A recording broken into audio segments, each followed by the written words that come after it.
Pensa bem, da pá de um arqueólogo lá no meio do deserto até o código que roda num smartphone, a tecnologia sempre esteve de alguma forma ligada à história de um dos livros mais antigos do mundo, a Bíblia. E hoje a gente vai fazer uma jornada para entender como essa relação que parece tão improvável mudou completamente o nosso jeito de ler e compreender esse texto milenar. A grande pergunta que fica no ar é essa, né? Como é que um livro escrito num mundo tão diferente, há milhares de anos, ainda consegue ser relevante, ainda consegue conversar com a gente no século XXI? Como é que a gente se conecta com essas histórias? E a resposta, por mais incrível que pareça, está na tecnologia. Ela sempre foi a ponte, a ferramenta que nos permitiu viajar no tempo e conectar o nosso presente com o passado tão profundo do texto bíblico. Vamos ver como isso funciona na prática? Nossa jornada vai ter 4 paradas. Primeiro, vamos literalmente cavar a história com a arqueologia. Depois, a gente vai ver a revolução da palavra escrita. Na sequência, chegamos na era digital, com a Bíblia na palma da mão. E, por fim, vamos dar uma espiada no que o futuro nos reserva. Ok, primeira sessão, escavando a história. Antes mesmo de olhar para o texto, a gente precisa entender o chão onde ele nasceu. E é aí que entra a arqueologia, sabe? Para dar um contexto físico, para ancorar as narrativas do mundo real. É super importante entender o papel da arqueologia aqui. Ela não está tentando provar a fé de ninguém. A missão dela é outra, é confirmar o cenário histórico e cultural. Ela mostra que a Bíblia não é uma coleção de mitos soltos no ar, mas um registro de eventos que aconteceram em lugares que existiram, com pessoas e culturas de verdade. E talvez o maior exemplo disso seja uma das descobertas mais fantásticas do século XX, os manuscritos do Mar Morto. Imagina, um pastor beduíno encontra, quase sem querer, em 1947, cerca de 900 textos que incluíam cópias de quase todos os livros do Antigo Testamento. E o detalhe, eles eram 1000 anos mais antigos do que qualquer coisa que a gente tinha até então. Foi uma verdadeira revolução. Só que essa descoberta incrível trouxe um desafio gigantesco. Por décadas, os pesquisadores ficaram num beco sem saída.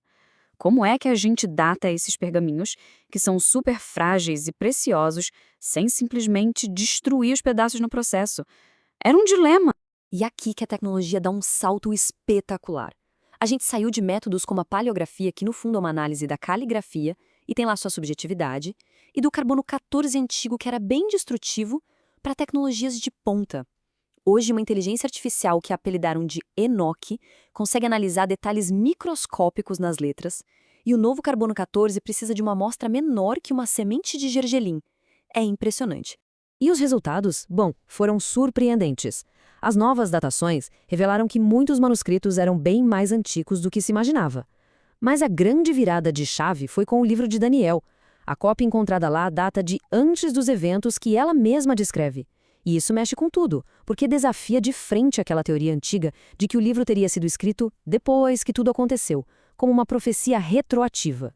É claro que uma descoberta dessas joga a lenha na fogueira de um debate acadêmico fascinante. De um lado, tem os maximalistas, que tendem a ver a Bíblia como um documento histórico. Do outro, os minimalistas, que a veem mais como uma composição literária tardia. A tecnologia não dá uma resposta final, mas ela traz dados novos e mantém essa conversa tão importante viva. Muito bem. Agora que a gente viu como a tecnologia ajuda a entender o mundo da Bíblia, vamos focar no texto em si. Como foi que a tecnologia conseguiu quebrar as barreiras da língua para levar essa mensagem para todo mundo? A história do acesso à Bíblia pode ser resumida em 3 grandes saltos tecnológicos. Primeiro, a Septuaginta, que traduziu o texto hebraico para o grego. Depois, a Vulgata, de Jerônimo, que a tornou acessível em latim, a língua do povo no Império Romano.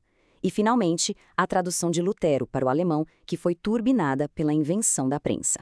E essa frase do Lutero resume tudo, de forma brilhante. Ele não queria uma tradução para acadêmicos trancados em salas.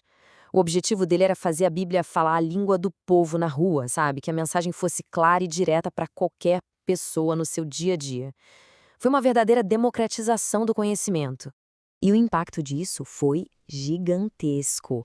Num mundo em que cada livro era copiado à mão, a prensa permitiu que mais de 430 edições da tradução de Lutero fossem impressas em pouco mais de 20 anos. Pela primeira vez na história, as escrituras estavam de fato se tornando um livro para as massas. Ok, seção 3, a democratização digital. E essa missão de acesso para todo mundo, que começou lá com Jerônimo e que Lutero acelerou, continua hoje em dia. A tecnologia moderna, na verdade, é a herdeira direta da prensa. Para pensar um instante, uma biblioteca inteira de teologia com comentários e dezenas de traduções que antes ocupariam uma sala, hoje cabe no bolso. A escala do acesso que a gente tem é algo que as gerações passadas não conseguiam nem sonhar. E hoje existe todo um ecossistema digital. Para a leitura do dia a dia, tem apps super acessíveis como o YouVersion. Para uma pesquisa mais aprofundada, ferramentas como o Bible Gateway são incríveis. E para quem quer um mergulho teológico pesado, o Logos é praticamente um seminário completo, sem contar as opções focadas no público brasileiro, como o Minha Bíblia. Esses aplicativos transformaram o celular numa ferramenta de estudo poderosíssima. Em segundos dá para comparar dezenas de traduções, ouvir a Bíblia em áudio no trânsito, fazer anotações, compartilhar e até investigar o significado original de uma palavra em hebraico ou grego, tudo com alguns toques na tela. Chegamos à nossa última sessão, o futuro da compreensão. A gente viu como a pá do arqueólogo, a prensa e o microchip mudaram nossa relação com a Bíblia. Agora, vamos amarrar todas essas pontas e olhar um pouco para o horizonte. Recapitulando, nós vimos 4 grandes saltos tecnológicos que mudaram o jogo. A arqueologia nos deu o chão, o contexto físico. A tradução nos deu a chave da língua.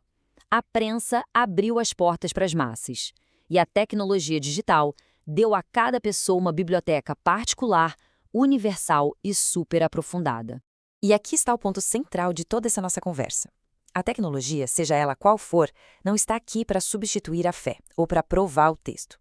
O verdadeiro papel dela é servir à compreensão.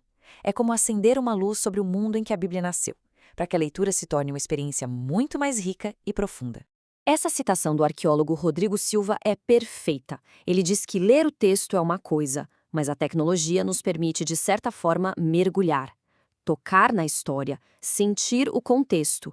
É a diferença entre ver o mar da praia e, de fato, mergulhar nele. É outra experiência.